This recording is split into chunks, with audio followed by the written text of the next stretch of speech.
मैं एक बात आपसे कहना चाहता हूँ, इसको कृपया ध्यान से सुनिए और गौर कीजिए। सन 50, 60, 70 और कुछ हद तक 80 के दशक में जो लोग सिविल सर्विसेज में या बीआरसी ट्रेनिंग स्कूल में या इतने कॉम्पिटिटिव एग्ज़ाम्स में सेलेक्ट हुए, उसमें से 80% से ज़्यादा बच्चों की एजुकेशन, प्राइमरी एजुकेशन, वो प्रादेशिक भाषाओं में हुई है। चाहे तो इसके डेटा कलेक्ट कर सकते हैं। अब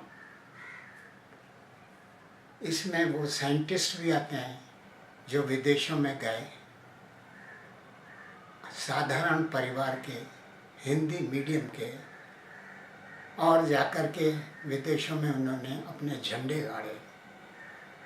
कई तो उसमें से आउटस्टैंडिंग साइंटिस्ट भी कहलाए। इसी प्रकार 70 के दशक में और 80 के दशक में जब सॉफ्टवेयर बड़े ज़ोरों से डेवलपमेंट में था, तो उस समय सिलिकॉन वैली में और ऑल ओवर वर्ल्ड इंडियंस छाए हुए थे। आज भी सॉफ्टवेयर के क्षेत्र में भारतीयों का बोलबाला है। अब इस तस्वीर का दूसरा पहलू भी देखिए। जो लोग इतने हाई पोस्ट पे सेलेक्ट हुए,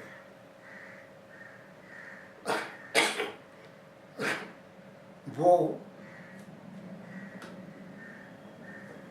उनके बच्चे, वो तो सब इंग्लिश मीडियम स्कूल में पढ़े।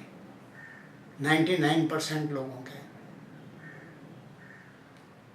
उनके पास सब फैसिलिटी थी, पैसे की कोई कमी नहीं थी, गाइडेंस पूरी थी, क्योंकि माँ बाप पढ़े लिखे थे, बड़े हाई लेवल पे थे,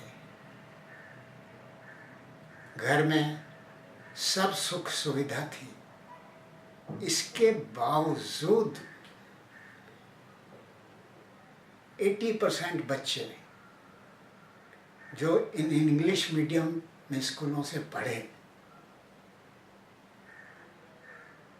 वो अपने माँ या बाप के लेवल को टच नहीं कर पाए। हार्डली 10% उनके इक्विवेलेंट पहुँचे और 10% ने माँ बाप को क्रॉस किया, लेवल को क्रॉस किया। होना ये चाहिए था कि हमेशा संतान माँ बाप से ज़्यादा पढ़ी लिखी और होशियार होनी चाहिए। पर कभी आपने सोचा इसका कारण क्या है? कहाँ प्रादेशिक भाषा में अभाव से जूझते हुए